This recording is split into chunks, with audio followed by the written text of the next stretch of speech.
이것이 오라클이다. 10장 저장 프로시저와 함수를 같이 학습할게요. 자, 이번 저장 프로시저는요, 우리가 사용할 복잡한 쿼리들을요, 여러 하나로 묶어서 프로그래밍 기능까지 추가한 게 저장 프로시저와 함수 개념이에요. 그래서 실무에서는 이 저장 프로시저를 굉장히 많이 만들어서 사용하거든요. 왜? 프로그래밍 기능까지 추가되니까요. 그리고 또 저장 프로세스를 사용하면은 시스템 성능에도 굉장히 도움이 돼요. 그래서 특별히 사용하지 않을 이유가 없을 정도예요. 그래서 이 저장 프로시저를 만드는 방법에 대해서 같이 한번 학습을 진행하죠. 417페이지 보실까요? 저장 프로시저 개요를 좀 살펴보죠. 자, 저장 프로시저는 오라클에서 제공되는 프로그래밍 기능이에요. 사실 오라클뿐 아니라 대부분의 데이터베이스에서 제공되는 기능이죠. 일반적인 프로그램과 좀 차이는 있어요. 하지만 오라클 내부에서 프로그래밍 기능을 사용하기에 아주 적절한 방식으로 제공해줘요. 아주 그래서 중요한 내용 중에 하나입니다. 자, 저장 프로시저는 쿼리문의 집합으로 어떠한 동작을 일괄 처리하기 용도로도 써요. 물론 그러면서 동시에 뭐 if문, while문 이런 반복문 같은 또는 조건문 같은 내용을 추가할 수가 있는 거죠. 자, 형식 먼저 볼까요?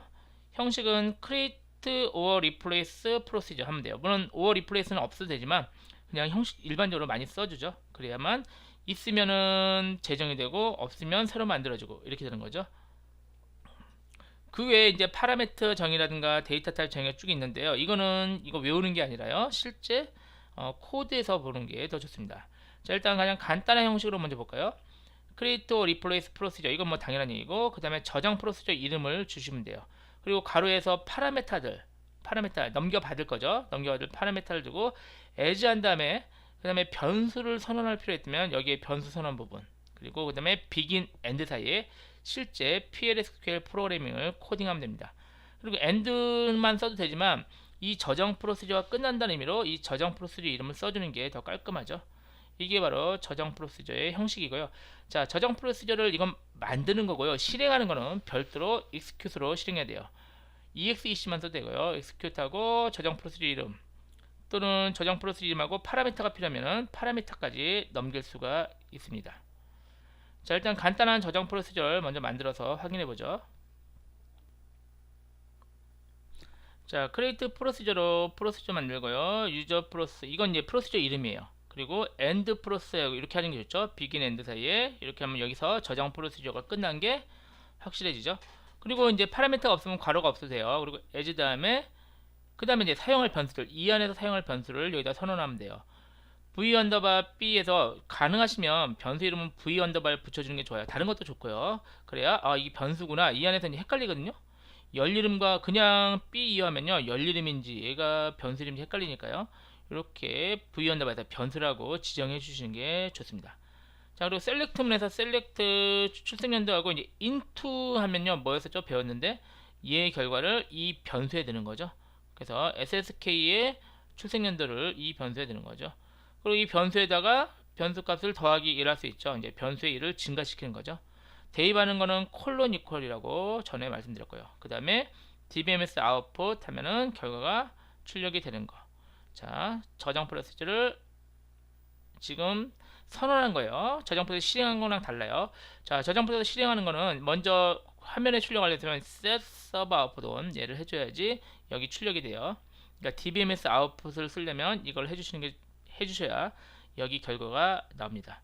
자, 저장 프로시저 호출하는 거는 execute로 호출하면은 됐죠? 결과인 1980년생 1년 더 더한 것 같아요. 1980년생으로 결과가 나온 것을 확인할 수가 있습니다. 되셨죠? 간단하지만 저장 프로시저를 만드는 형식과 실행하는 방법이니까요. 일단 이 기본적인 걸 먼저 기억을 해 놓으시기 바랍니다. 자, 그리고 저장 프로시저 수정과 삭제는 어차피 create or replace로 하면 되고요. 삭제는 drop 프로시저 하면은 삭제가 됩니다. 자, 파라미터 사용하는 거 좀 아셔야 돼요.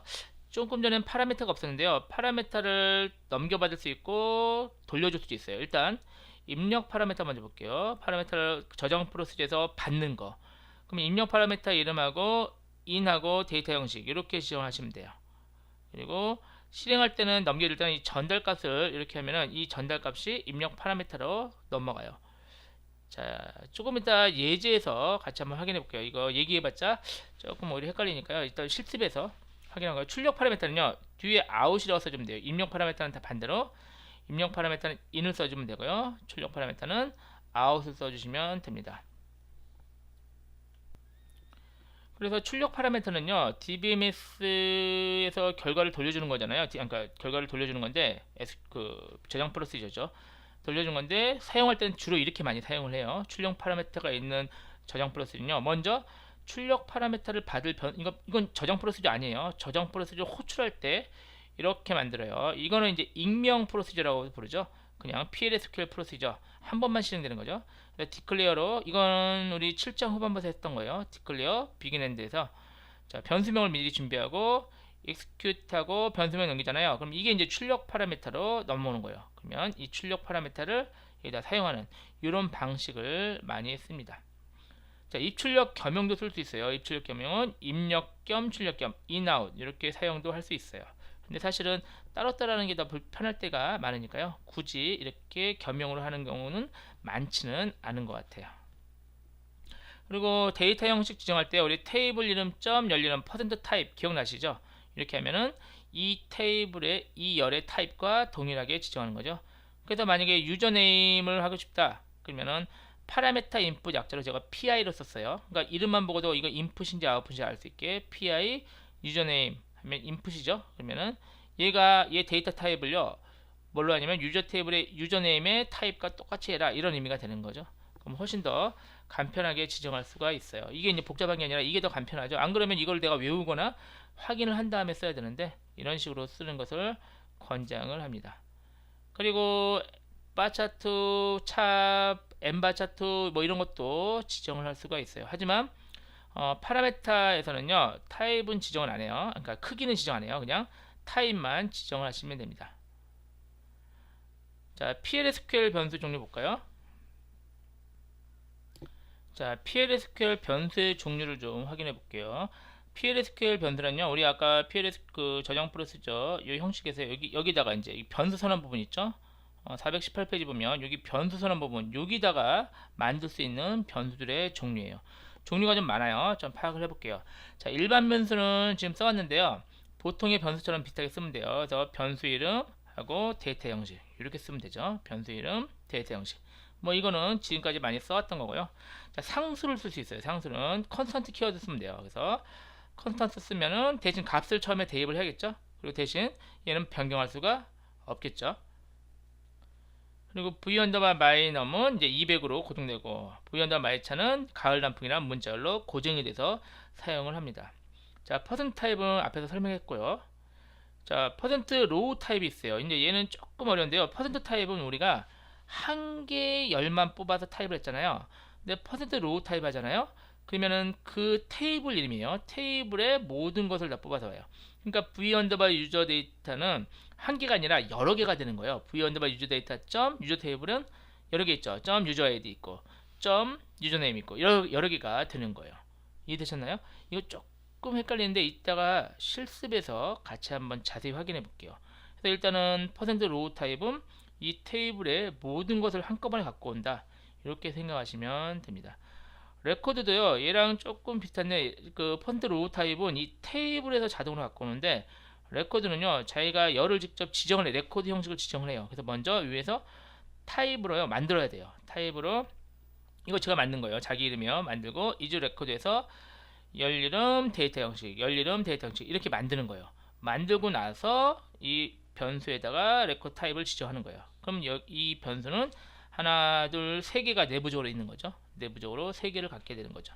이렇게 만드는 게 레코드 형식이고요.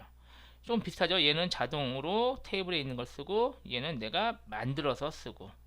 자, 컬렉션인데요. 컬렉션은 이제 배열 개념과 좀 비슷한 것들이 많이 있어요. 그래서 컬렉션 종류가 VArray와 중첩 테이블, 그리고 연관 배열, 이 세 가지가 있는데요.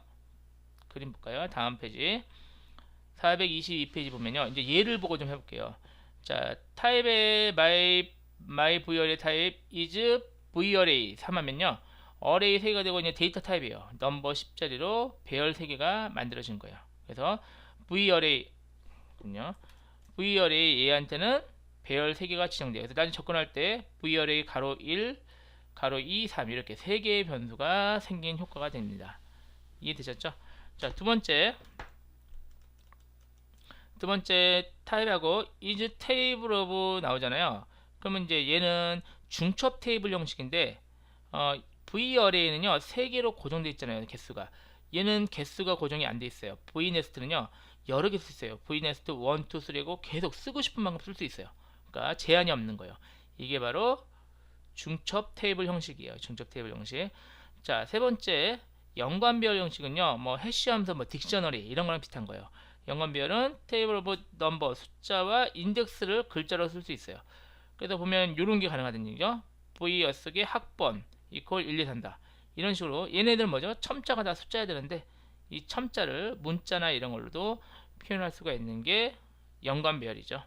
자, 이 세 가지 종류가 그 저장 프로시저에서 사용할 수 있는 변수의 종류예요. 이 내용들은 잠시 후에 실습에서 한번 확인을 해볼게요. 자, 그리고 또 저장 프로시저는 프로그래밍 기능이 있죠. 프로그래밍 기능이 있고 우리가 지금까지 실장 후반부에서 좀 연습을 했죠. 그래서 그 프로그래밍 기능을 그대로 사용을 할게요. 그리고 저장 프로세스 내에서 예외 처리가 가능해요. 그래서 exception 핸들링이 가능하다. 이렇게 기억하시면 되겠어요. 이것도 역시 실장 후반부에서 사용했는데요. 이것도 역시 적용을 할 수가 있습니다.